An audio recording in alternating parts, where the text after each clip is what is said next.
I run a business called Oztech VR here in Australia, although we do have clients overseas here and there as well. We started off as a business that sold custom Google Cardboard headsets. I found that there was a real need for that because, you know, we've got two ways of where VR's sort of moved, and that is, I think initially it was very gaming orientated, and that's how people still think of it in the community. Most people think VR gaming, and we both know that that's, you know, far from the case.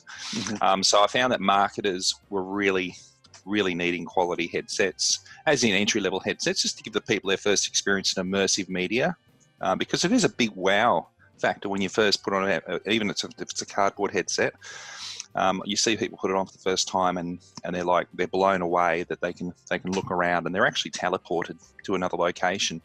And it's really powerful also for the brands, because that great experience is forever linked to that brand that's that's scun the headset. So it might be a Toyota or it might be a small marketing agency down the road, but nonetheless they've got money, you know, but they've got credit in the eye of that consumer that's used that headset for the first time and consumed immersive media for the first time as well. And most times it is people's first time looking at that sort of stuff.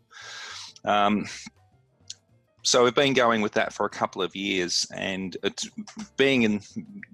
providing headsets like that for businesses in Australia and educators has put us in a really good stead, because every time we sell them, we sort of find out what they're being used for and what people's ideas are and what's sort of happening. Like, you know, we've really got our finger on the heartbeat of what's happening in Australia, I believe, particularly with the marketing side of things, which is a massive vertical. Education, which is screaming out for some really good solutions. And so moving forward, I'm interested in growing Oztech VR into development and, you know, both VR and AR, or should we call it XR these days? I really think there's so many verticals that VR and AR or XR can dominate.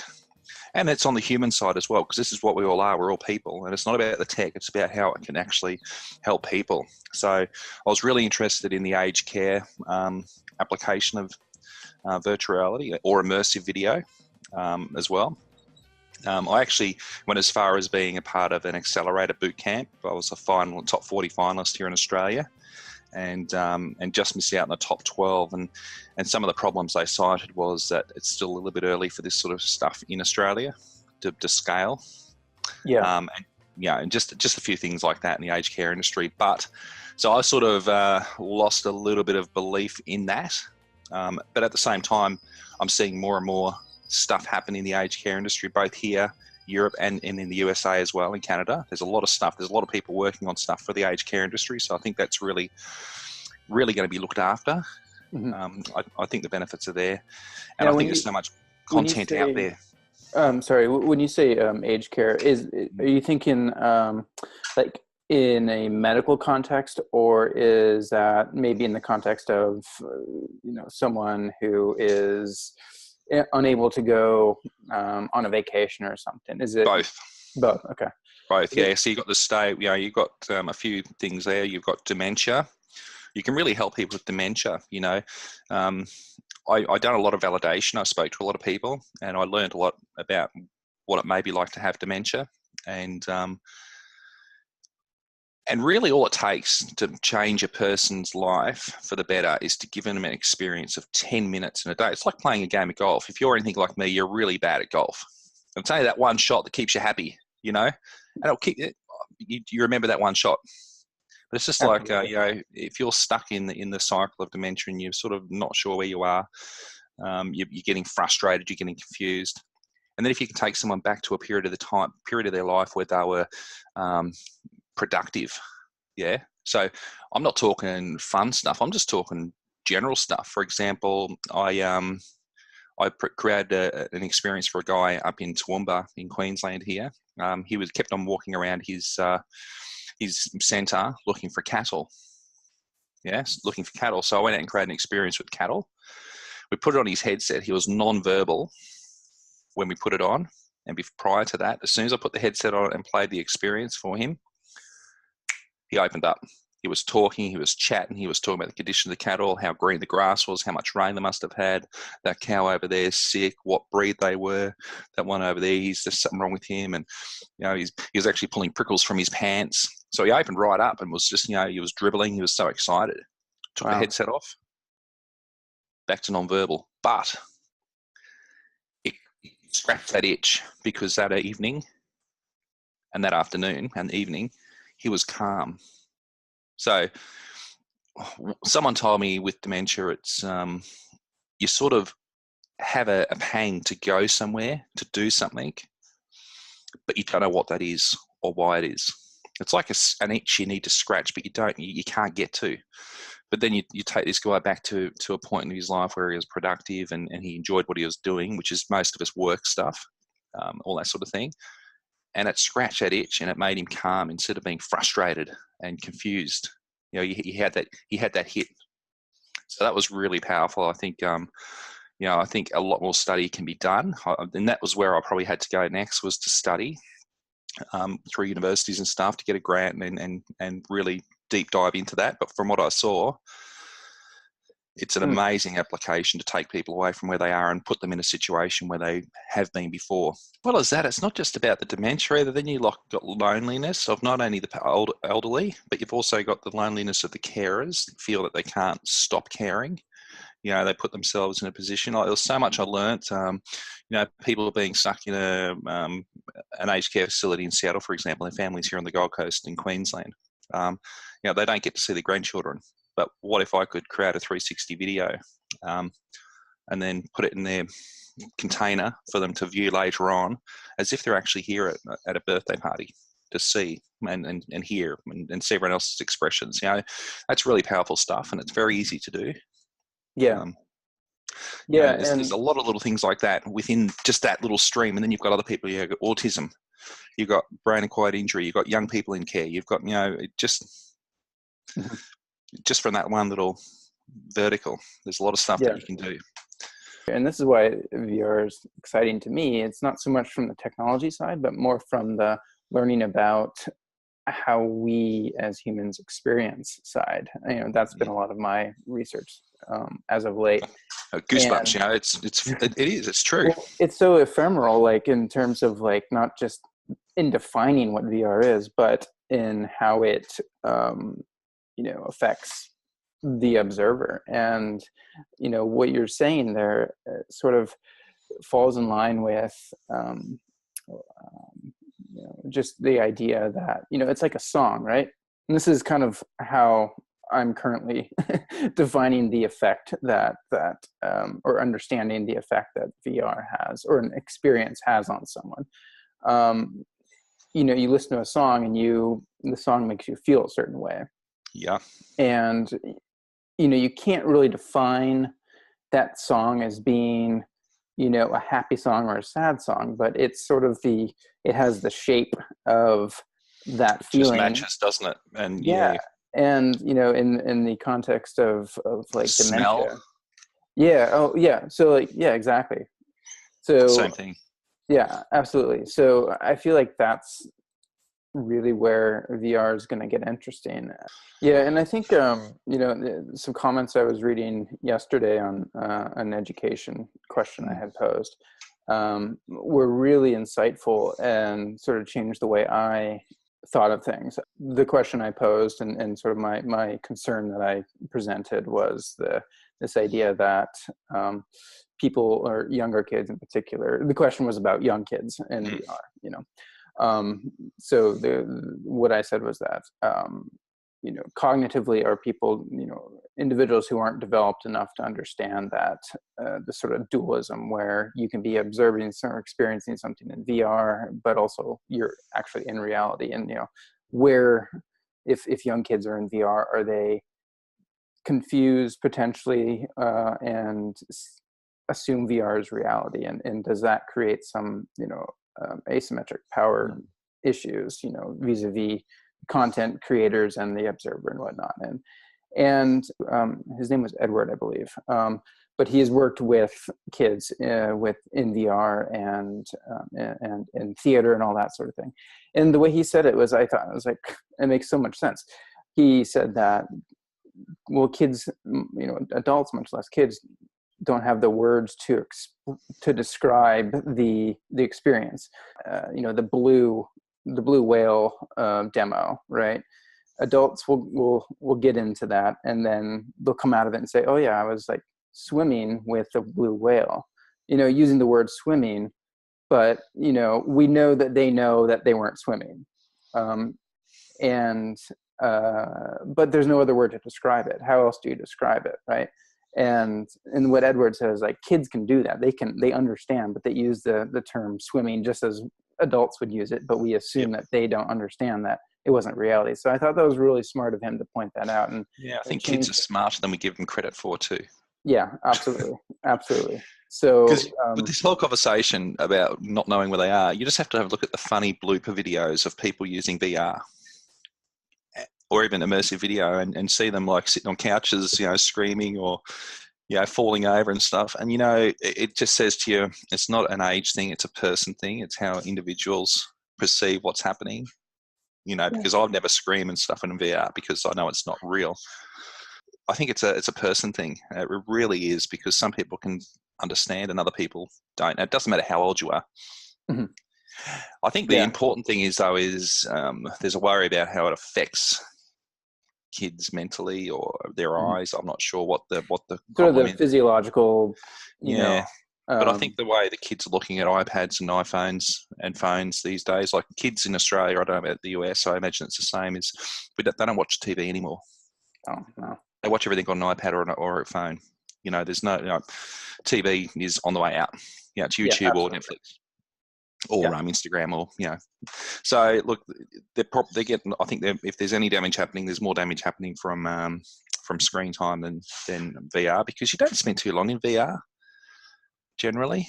Right. I know I don't, and particularly if it's a cardboard technology and they're watching immersive video, I don't think they spend as long as what people think they do. Like, you want an experience to be 6 minutes, 6 to 10 minutes. You don't want it to be much longer than that because it's just too much. Mm-hmm. So I don't know. I think the studies will come out and it'll be fine. It'll be a bit like, get back from the TV because your eyes are going to turn square or something like that back when we were growing up. Well, I'm probably showing my age, but yeah. No, to that point, Jeremy, I'm going to get his last name wrong, but Bailenson, I believe his name. Stanford, or researcher at Stanford. He made the point in his book, Experience on Demand, that they were saying the same thing when film came out. Yeah, I think the 90s, like the famous train one where everyone ran out of the and he said that in his lab he has a 20-minute limit. I believe it's either, I'm either remembering it wrong, or it could be 12 or 20-minute limit. It doesn't matter. But he's saying that it was actually funny because he learned that the same limit that he imposes on virtual reality in his lab was the same limit that they were imposing on film. They were recommending for film when film first came out. So he's just laughing at that. So yeah, with every sort of iteration of mediated experience, there's always going to be some concern, which I think is good to have. Well, so tell me about your culture in where you're at, and how it's evolving around the technology or not. I think this is a problem. I think we all know. I think it's really good to be early in this space. I think this is how you wanted to answer, talking about how it's been, the uptake of it and everything else. I think it's really good to be early in this space because we are like the pioneers. But I think if you're in business in XR, it's a long road, because we know the benefits and we know how big it's going to be because we're immersed. Do you like that? Anyway, we're immersed in it all the time. Yeah. But the big problem is what I touched on before, is that the whole community think it's VR is all about games. They think it's games. I think it's really hard to run a business and get clients at the moment in VR, AR as well, because everyone's sort of interested in it, but no one wants to spend the money on it because they can't actually see the return on investment.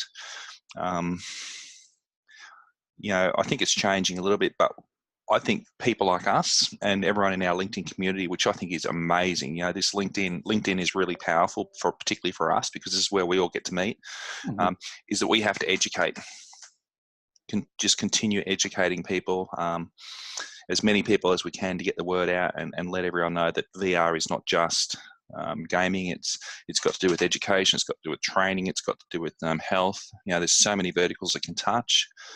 Within each one of them verticals, it just can go out. So I think in Australia also we're a little bit slower on the uptake of technology and the adoption of technology than you guys over there. New Zealand, which is just to our east, they're faster for some reason, but we're a little bit slow. Okay. But I think the problem's the same everywhere. I think it's just it's a bit of a grind at the moment with the immersive feel of XR. I'm get confused of what to call it, but let's call it XR because it all encompasses together. I think it's a really tough field at the moment, but I think us that are in there we do see the potential, and all of us must have amazing optimism to continue on, because it is hard. Like, you could think, well, there's probably something easier we could be doing, but I don't think the stuff that's easier will be as satisfying as what we can do with where we are at the moment. I think everyone in the industry has to be extremely optimistic. I know I am. But it's a long road. It's a long road. I'm not sure how many years it will be. It will be 1 year, 2 years before the wheel starts turning. Will it be when the headsets become 6-degree free, like the new Oculus headset coming out next year? Santa Cruz? Santa Cruz. How good will that be? With how good of 6-degree of freedom will that have? Will it be similar to an Oculus Rift or a Vive? If it is, then I think that will help. The Oculus Go, an amazing headset, so comfy. It's perfect for couch VR. Where you don't want to be moving around. You don't want to be moving around all the time, really. You don't. You'd like to be watching experiences and stuff. That's a big boon for us as well, I think. But I think as the headset prices come down, we get more development and better experiences. It will be good, and that's where I'm sort of focusing on. Look, I was interested in the aged care sector, but I think it's a little bit too. I'm not sure how long it will take, but the next thing I'm really interested in, because I'm involved in sports, I coach a football team and all that sort of stuff, so I understand that the issues that we have, particularly with time and stuff like that, and I find sport to be an opportunity to help many people, not just the top level echelon athletes. This is where I found out about Andre Drummond, where I wrote that article. It's just but you disconnect yourself a little bit from that narrow aspect of sport. And then there's the same things that help in sport, help in other industries and training and education right through. It's all about visualization, seeing yourself doing stuff, functional fidelity. Everything is moving at the right speed, at the right angles, and everything else. I just think there's so much, regrowing neural pathways, I guess, increasing your belief systems, the psychology of watching yourself, in the case of Andre Drummond, hitting them free throws, again and again and again. All of a sudden he comes out there, he knows he can do it, he's seen himself do it, his brain knows he can do it. He's got 100% belief, instead of sitting there thinking, oh no, here we go, and hit the rim every time. So I just think that, that sort of stuff is, is the potential there is unlimited. It's unlimited. You're onto something there with regard to the simulation. So there's a company here in Seattle that's working on that as well. Okay. What's that one called? I'll have to get that to you. I know we've got Striver out of Stanford, and you've got Eon Sports as well, and they do a lot of work with and they do Eon Sports do a lot of work with the college. Striver's really cool too. I like Striver, and there's not much of that happening here in Australia. Interesting. So there's a good opportunity, and we're a very sporting country, so absolutely.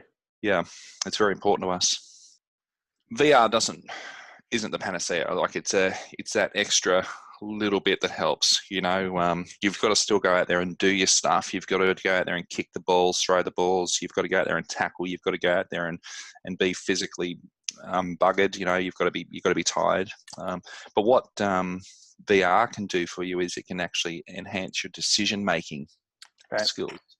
Okay, and that's a big one because you'll find in every sport. So let's look at American football. I'm a big Texans fan. Go the Texans. We got beaten by the Patriots by 7 points, and we played terribly. So that was it's not a bad loss, I guess. But I'm sure we'll get the Super Bowl this year. Early in the season, yeah. It is.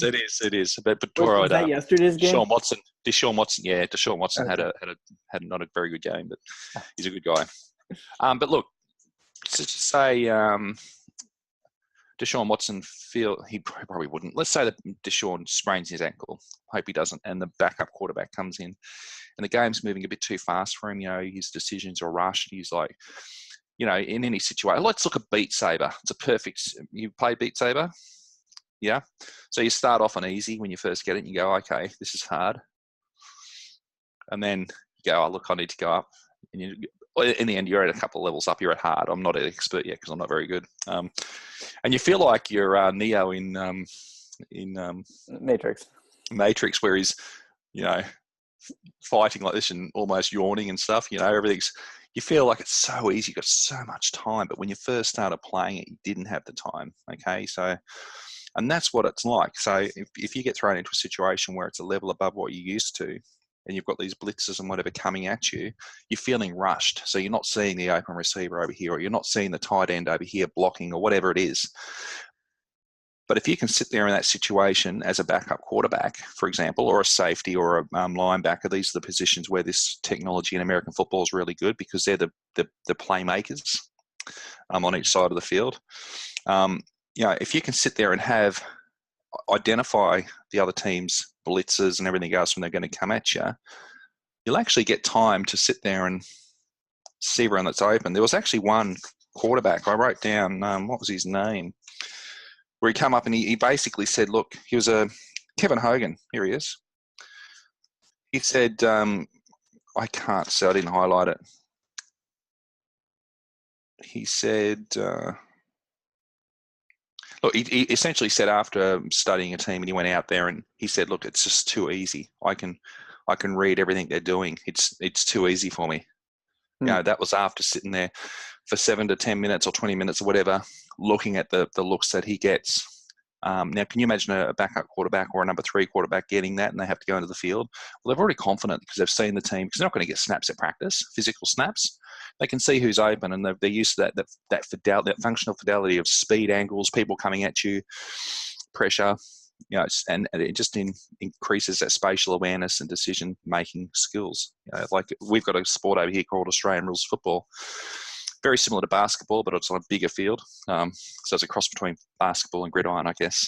Okay. And you'll see people in basketball as well where they'll be surrounded, and like a Ben Simmons would be a perfect person, with his passing. He'll be surrounded. You don't even know the pass is on, but he'll get it off. So he's got that spatial awareness, and it's not that he's got more time than you and me. It's just that he can make his decisions quicker. Yep. You know what I mean? That's all it is. Absolutely. So for people that aren't at that level, if you can sit there and live a play over and over and over, all of a sudden it's like Beat Saber going from easy to hard mode. And all of a sudden you're like, well, this is easy because I'm sort of, it's sort of like a frog in the hot water. So the decision-making skills is really, I think, where it's at. And the visualization for confidence, for repetitive tasks such as goal kicking, skills, passing for a quarterback, whatever it is, free throw shooting, 3-point shooting, whatever the skill is in a myriad of sports. I think if you're having troubles, and instead of sitting there visualizing yourself like we normally do, if you can see yourself doing that, that just takes that visualization to a different level. It really does, because you're actually seeing it, and you're seeing it from different angles, and you're seeing what you're doing wrong. And as I said, this goes into other aspects of training. This can be firefighter training. This can be military. This can be mining. This could be, occupational health and safety. It could be anything. Yeah, I think you hit on something. One key word there was spatial, and I'm going to send you an article that I've found very interesting. And I think it's called "The Intelligent Design of Space," or something to that effect. It was written in like '95 or something. And it's a long one that you can print out. I've printed Yeah, it out, cool. highlighted Yeah, it and all that sort of yeah, thing. But it talks about how we as spatially located beings, the fact that we have a body and we exist within space. Space is necessary for experience, and that we organize and create hierarchies out of space to solve problems. So the great example that it gives in the paper is how a cook will organize their kitchen to solve a problem. like a memory palace situation. Exactly. So Yeah, we organize space so it reduces the cognitive they load don't have to on think about us. it. Yep. Surgeons. So Yep. it Yeah. gets right to the point that you just brought up about, on top of the sort of, you can see potentially the emotions and the higher fidelity faces while you're immersed on the players, your opposing players, and maybe able to read their gestures and whatnot, Exactly. which you wouldn't Exactly. be able to do if you're reviewing film. Yeah, from up Um, high. Exactly. That's right. right. Because you've got these little cues. You've Yeah. got these So cues absolutely. On top that of we don't that, even know we're reading. right. Exactly. So on top of all of that sort of emotional. That's where body language is so important in communication. Yep. Right. Yeah. And then you've got the learning to use space and learning to locate your body within a certain space to solve a problem. Yeah. So yeah, I absolutely think that is huge. Yeah. Will be huge. Yeah. I mean, and just think about that, and from a standpoint of like a professional team, if they can, or just 1% better, right? How much that could translate into better earnings, their team's winning more, their fans Well, are yeah, more look at engaged. basketball. How many games of basketball is, within 2 points? And Otto Drummond's missing, 70% of his shots. And all Mm-hmm. of a sudden he's missing only 40% now. Okay. How many extra shots does that give Detroit? That's a big Right. difference. If you do that with a couple of players, and bang, it's only small gains, but at a level. And it's not even that. Like I think it's really important that if I do get this moving, that I'd really like to move down to the lower levels as well, because this stuff doesn't have to be expensive if you scale it right. It really doesn't have to be expensive. So I'd love to be able to give anyone an opportunity to use this sort of stuff and just help anyone, not just the top level, but I think you have to get to the top level first so you can prove it and then move down. So that I think you have to start with the hardest. Mm-hmm. The hardest industries first. But if you could help many kids out there playing basketball or whatever and just improve themselves, and sport isn't about becoming pro. Sport is more than that. Sport provides opportunities in life and everything else, and the further you go in it, the more healthy you're going to be, the more mentally healthy you're going to be, and everything else. So I think it's just if you can make people better and feel better about themselves and help their teams as well, because that's what we want to be as people, is useful. I think it's a really good thing. So it's a really good opportunity.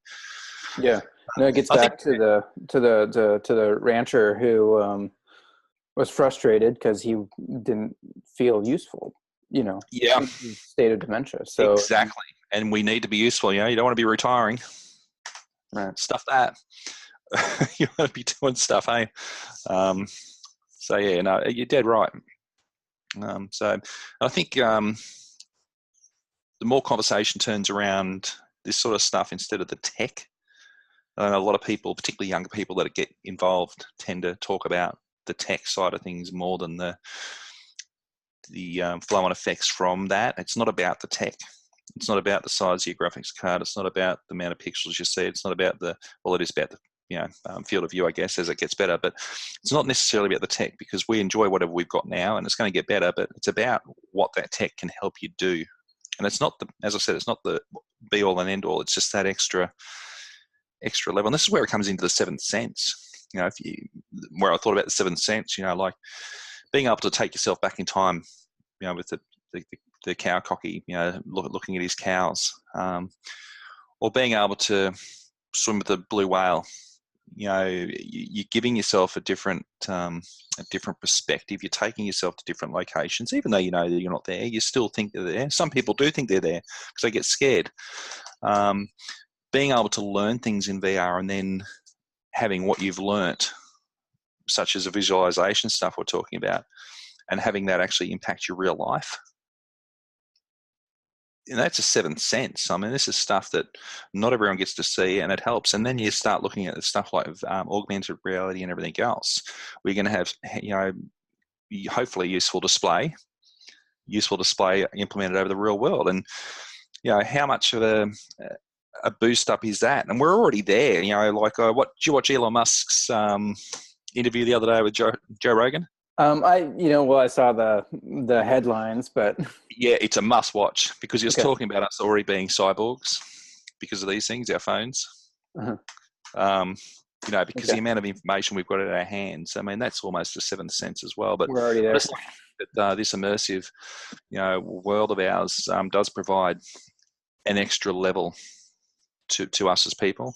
We can do so many things. We could have actually had this meeting in Alt Space or somewhere like that, or Facebook Space. We could do this anywhere. We could actually be in the same room as each other.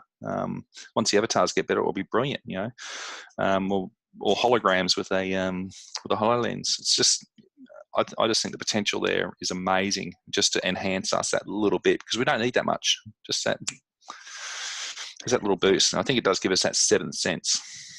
Yeah, and I think I think you're onto something with that, and it's not about the size of your graphics card. It's not about the tech. It's about and how do we communicate this to the to the outside world, right? Because I think there's way too much hype around the tech, and even a lot of the stuff you see on LinkedIn, sort of these conceptual, like, oh, this is where it's going to be in 2 years. It's just self-defeating, because it's not about, as you say, it's just about the marginal sort of improvements, almost imperceptible, in the cases of simulation training and all that make all the difference.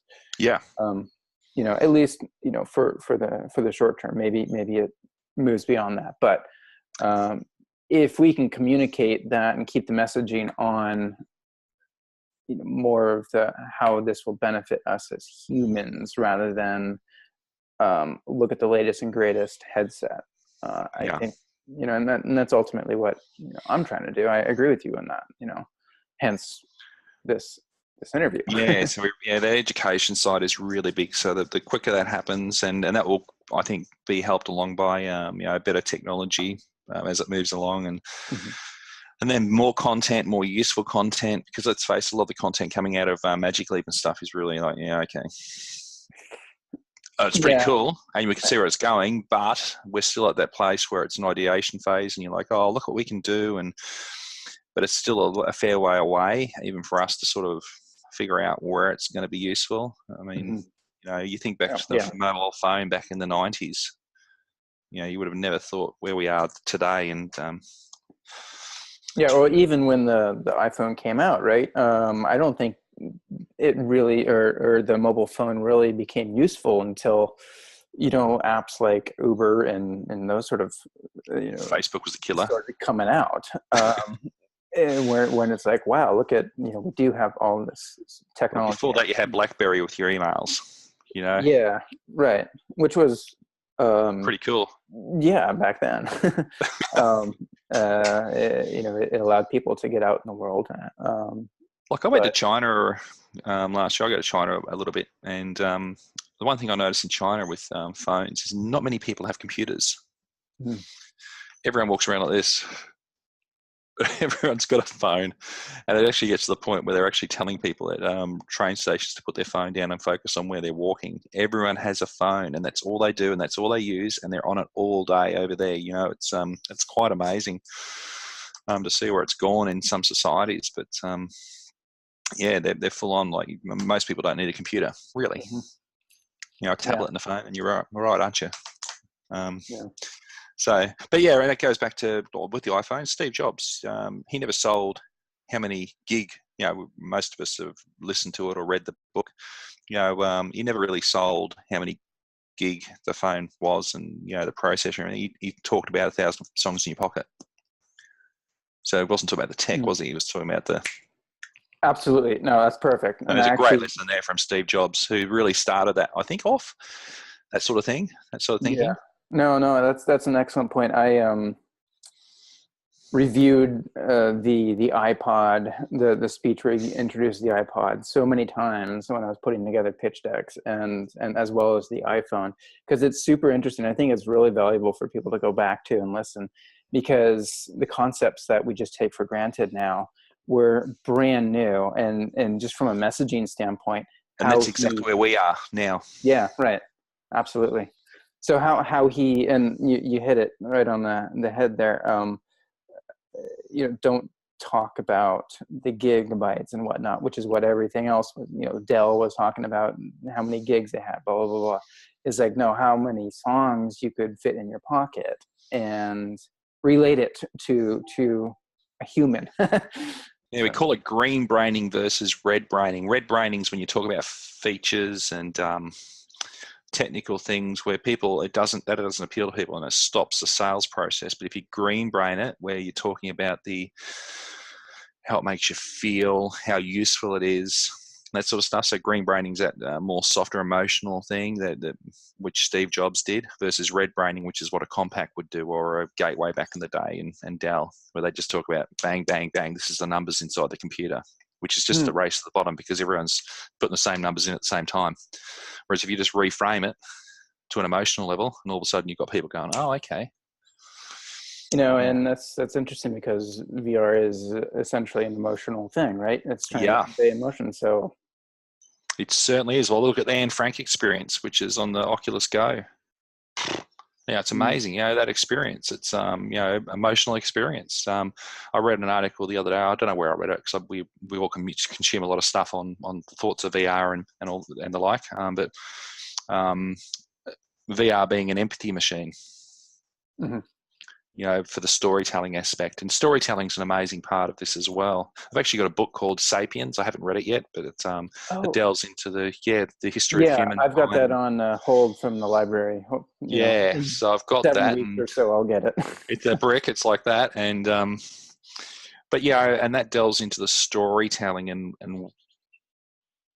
how that hasn't really changed over time, and how important that storytelling is. And that's where things like the Anne Frank experience, sits there, and it's amazing. It's sad, and it evokes a lot of emotions, and I think the New York Times do it pretty well. Within does it pretty well as well. So these people that really invoke emotions, and you can really put people a lot like a good book. You can put someone into the shoes of someone else to see. And this is where I forget I was reading this yesterday. I was reading about putting people in other people's shoes, that empathy side of things, so people can go, okay, well, that's their point of view. Because I guess around the world at the moment we're a little bit you're either far left or far right politically. Yeah. And if you're on one side, then the other, and if you're an extreme on one side and an extreme on the other, it doesn't work. Instead of sitting there saying, okay, well, you've got a point and you've got a point, and I think there's a service for both sides, but because it just keeps the equilibrium. But at the moment we're just going too far either way, and I think that sort of stuff can help. Yeah, totally. Understand that you and I are both different. We've both got different points of views. It doesn't make us bad. It just makes us have different opinions, and we can have a discussion and even a robust argument about it and still be cool. But it's an opportunity for something new for both of us to learn or whatever. So I think there's a lot of opportunity there in the storytelling side of this sort of stuff too. And there's again, going back to Jeremy's book, Experience on Demand. He talks about an experience of like a homeless experience. So you kind of go through the process of losing your health insurance, and then not being able to pay medical bills, and then not being able to pay rent because you paid medical bills, and then you get kicked out, and then you're living in your car, and then your car gets towed, and then sort of like the progression to show people how this happens. And at the end of it, you're sort of in the eyes of this homeless in person, when just a couple minutes ago you had a house, you had all this, you had a job, all that kind of thing. Shows how close we can, yeah, how quickly that can happen. And so what I like about how Jeremy approaches things is he does like statistical studies on things, and he found that this sort of experience, like he'll and I believe he talked about how he showed it to a politician, someone who is a representative or a senator, I don't know. But anyways, they came out the other end interested in the topic, but not necessarily, it wasn't, again, it's like just the little things, just sort of like there's something ephemeral about how the VR or that experience worked on this person, to the point where they didn't necessarily change their policies because of what they saw.